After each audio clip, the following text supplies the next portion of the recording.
शांति। सत्यम शिवम सुंदरम सच्चिदानंद स्वरूप सत श्री अकाल मूर्त परम पिता परमात्मा की परम प्रिय संतान, प्यारे भाइयों तथा बहनों, आज 23 जनवरी 2022 दिन रविवार, आज अव्यक्त वाणी का दिवस है। आज जो अव्यक्त वाणी रिवाइज हो रही है वो 29 दिसंबर 1989 की है। उससे पूर्व यश जी हमें एक बहुत अच्छा गीत सुना रही हैं। यश जी। ओम शांति। हिम्मत का एक कदम बढ़ा, प्रभु मंजिल पर पहुंचा देंगे। सबका बोझ उठाने वाले तेरा भी बोझ उठा लेंगे। हिम्मत का एक कदम बढ़ा, प्रभु को जिसने साथी माना, समझो उसने प्रभु को जाना। मुश्किल नहीं है कुछ भी उसको, शेष नहीं कुछ उसको पाना। भर के उमंगों से हाथ उठा ले, प्रभु कंधों पे बिठा लेंगे। हिम्मत का एक कदम बढ़ा, प्रभु मंजिल पर पहुंचा देंगे। मन से मन की तार मिला, आशाओं के फूल खिला। याद न कर जो बीत चला, शुभ संकल्पों के दीप जला। शुभ संकल्पों के दीप जला। तन के भान में ना तुम आओ, तन के भान में ना तुम आओ, प्रभु नैया पार लगा देंगे। हिम्मत का एक कदम बढ़ा, प्रभु मंजिल पर पहुंचा देंगे। सबका बोझ उठाने वाले तेरा भी बोझ उठा लेंगे। हिम्मत का एक कदम बढ़ा, बढ़ा, बढ़ा।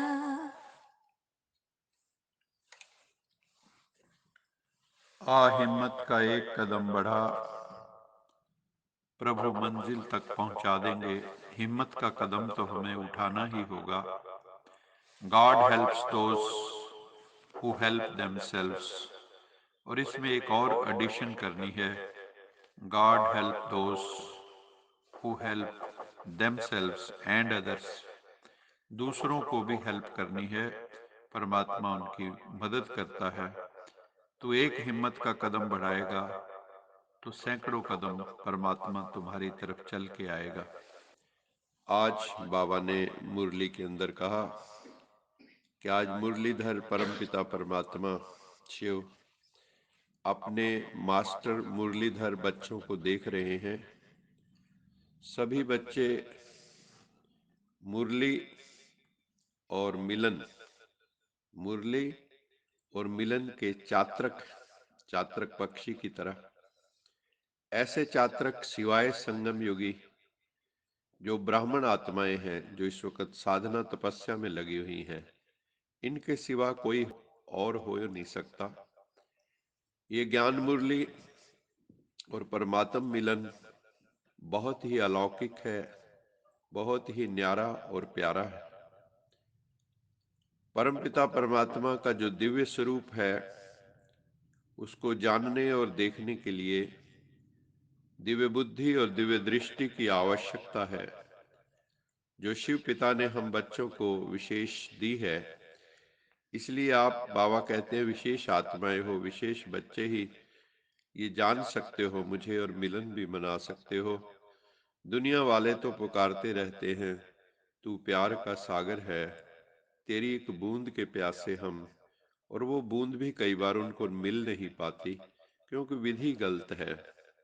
और हम बच्चे क्या कहते हैं, पाना तो सो पा लिया, लग गया पूरा निशाना, काम क्या बाकी रहा, पा लिया कि जो था पाना, काम क्या बाकी रहा। आप श्रेष्ठ आत्माओं की जो ये स्पिरिचुअल एजुकेशन है, या मुरलीधर की जो मुरली है, उसका सार बाबा ने कहा 2 शब्दों में है, आना और जाना। याद की यात्रा का अभ्यास करते हो।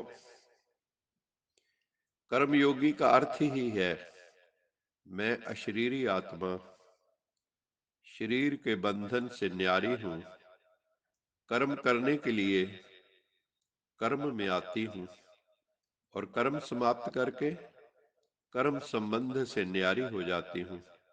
संबंध में रहते, बंधन में नहीं रहते। तो बाबा ने कहा ये सारी प्रोसेस क्या हुई। कर्म के लिए हम इस देह में आते हैं और फिर न्यारे होके सूक्ष्म वतन परम धाम में चले जाते हैं। तो ये आना और जाना हुआ। कर्म के बंधनवश हम कर्म में नहीं आते हैं, कर्म के बंधन के कारण कर्म में नहीं आते, लेकिन कर्म इंद्रियों को अधीन करके अधिकार से कर्म करने के लिए हम बच्चे कर्म योगी बनते हैं। कई बच्चे अभी भी किसी न किसी कर्म इंद्रिय के वश हो जाते हैं, फिर कहते हैं आज आंख ने धोखा दे दिया, आज मुख ने धोखा दे दिया, आज दृष्टि ने धोखा दे दिया, आज दृष्टि विकारी हो गई। तो बाबा कहता है ये परवश हो गए आप, और यही है धोखा खाना। धोखे की निशानी क्या होती है? धोखे की निशानी होती है दुख की अनुभूति होना। ज्ञान का सार क्या है? कर्मातीत बनकर सर्वकंद कर्मों के बंधनों से अतीत होकर घर वापस लौटना है, मुक्ति धाम जाना है। और फिर सतयुग में राज्य करने का जो पार्ट है, उसको बजाने के लिए फिर सतयुगी राज्य में आना है, वैकुंठ में आना है। तो जाना और आना यही ज्ञान और योग है। इसी अभ्यास में तुम बच्चे दिन रात लगे हुए हो। इसलिए जब चाहो तब अशरीरी स्थिति में स्थित हो जाओ, बॉडीलेस की स्थिति में, इनकॉर्पोरियल स्थिति में स्थित हो जाओ, और जब चाहो तब कर्मातीत बन जाओ। ये अभ्यास बहुत पक्का चाहिए। ऐसे न हो कि आप अशरीरी बनना चाहो और शरीर का बंधन, कर्म का बंधन, व्यक्तियों का बंधन, वैभवों का बंधन, स्वभाव संस्कारों का बंधन अपनी तरफ आकर्षित करे। कोई भी बंधन अशरीरी बनने नहीं देगा। बाबा ने उदाहरण दिया, जैसे कोई टाइट ड्रेस पहनते हैं तो समय पर सेकंड में उतारना चाहें तो उतार नहीं सकेंगे, खिंचावट होती है क्योंकि शरीर से चिपका हुआ है। ऐसे कोई भी बंधन का खिंचाव, अगर हम किसी भी बंधन में हैं तो वो अपनी तरफ खींचेगा। बंधन आत्मा को टाइट कर देता है। इसलिए शिव बाबा हमें यही पाठ पढ़ाते हैं, निर्लिप्त रहो, न्यारे और प्यारे रहो, और इसका अभ्यास भी दीर्घ काल का चाहिए। सुनते हुए न्यारे, कार्य करते हुए भी न्यारे, बोलते हुए भी न्यारे, ये स्थिति होनी चाहिए। खो नहीं जाना है। वाणी द्वारा भी कहां तक सेवा करोगे, कितनों की कर पाएंगे। अब तो रूहानी वाइब्रेशन, अशरीरीपन की स्थिति के वाइब्रेशन, न्यारे और प्यारेपन के शक्तिशाली वाइब्रेशन वायुमंडल में फैलाओ। सेवा की तीव्र गति का यही साधन है। इसी से विहंग मार्ग की सेवा होगी। कई ऐसा भी करते हैं, अटेंशन को टेंशन में ही बदल देते हैं। लेकिन बाबा ने कहा, अटेंशन को अटेंशन के रूप में रखो, टेंशन में मत बदलो। ओरिजिनल अभ्यास आत्मा को न्यारा होने का ही है। आत्मा न्यारी थी, न्यारी है, और फिर न्यारी बनेगी। सिर्फ अटैचमेंट न्यारा बनने नहीं देता है।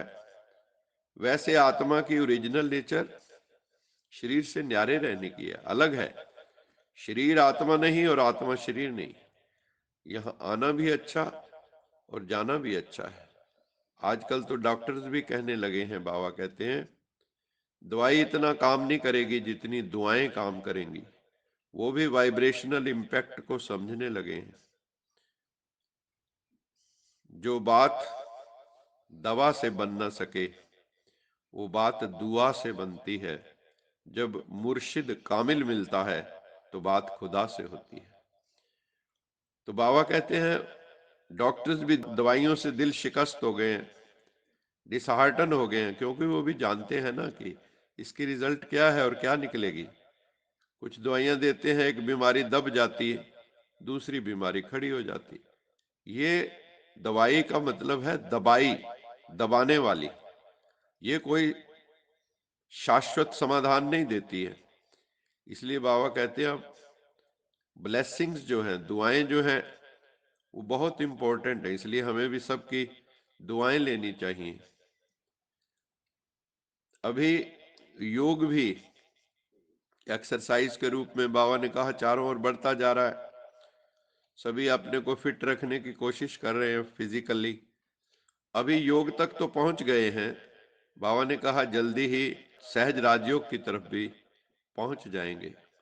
और तुम बच्चों को रूहानी गुलाब बनना है। रूहानी गुलाब बनकर चारों तरफ खुशबू फैलानी है। क्योंकि खुशबू एक ऐसी चीज होती है जो दूर से ही आकर्षित करने लगती है। दूर से ही सोचेंगे, अरे ये खुशबू कहाँ से आ रही है, तो आपकी रूहानियत विश्व को आकर्षित करेगी। तो तुम्हें रूहे गुलाब बनकर सबको रूहानियत की खुशबू फैलानी है। और उसके लिए तुम बच्चों को अपना टाइम मैनेज करना है प्रॉपरली। अपना टाइम मैनेज करने के लिए टाइम टेबल बनाओ। क्योंकि जितने भी वीआईपीज होते हैं, बड़े लोग होते हैं, उनके टाइम टेबल फिक्स होते हैं। आप भी कोई कम थोड़े हो, आप भी तो वीवीआईपी हो। तो अपना टाइम टेबल जरूर बनाओ, टाइम वेस्ट मत करो, और अपने श्वासों को भी सफल करो, और अपने परम पिता परमात्मा शिव बाबा के साथ निरंतर योग लगाते रहें। बाबा ने कहा, जो अव्यक्त पार्ट में आने वाली आत्माओं को पुरुषार्थ में तीव्र गति का भाग्य सहज मिला है। जब से ब्रह्मा बाबा का व्यक्त पाठ चला है, तो जो आत्माएं आ रही हैं उनको तीव्र गति का भाग्य मिला है। क्योंकि अव्यक्त पालना बहुत सूक्ष्म और शक्तिशाली है। इसलिए जो जितना चाहें उतना आगे बढ़ सकते हैं। यही समय है जो है last so fast, fast so first. इस टाइम को वरदान मिला है, तो इस वरदान को कार्य में लगाओ, अर्थात समय प्रमाण वरदान को स्वरूप में लाओ, तो आपकी बहुत पावरफुल स्टेज बन जाएगी। आज का स्लोगन है, सोमान की सीट पर सेट रहो।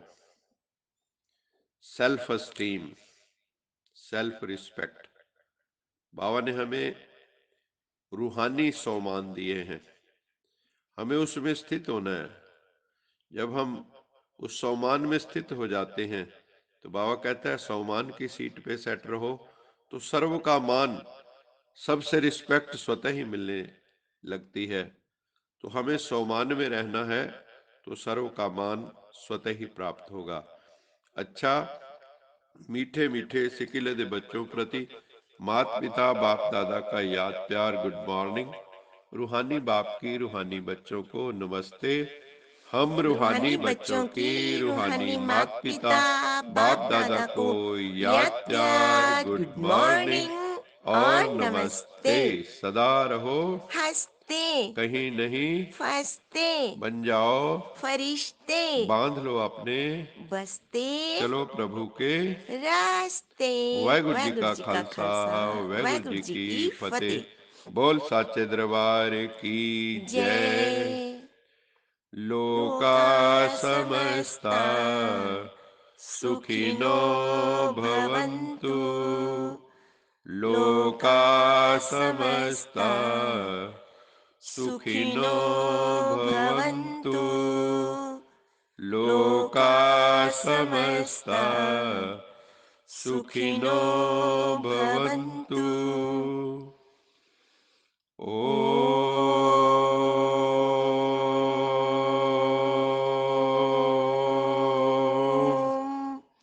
शांति शांति शांति।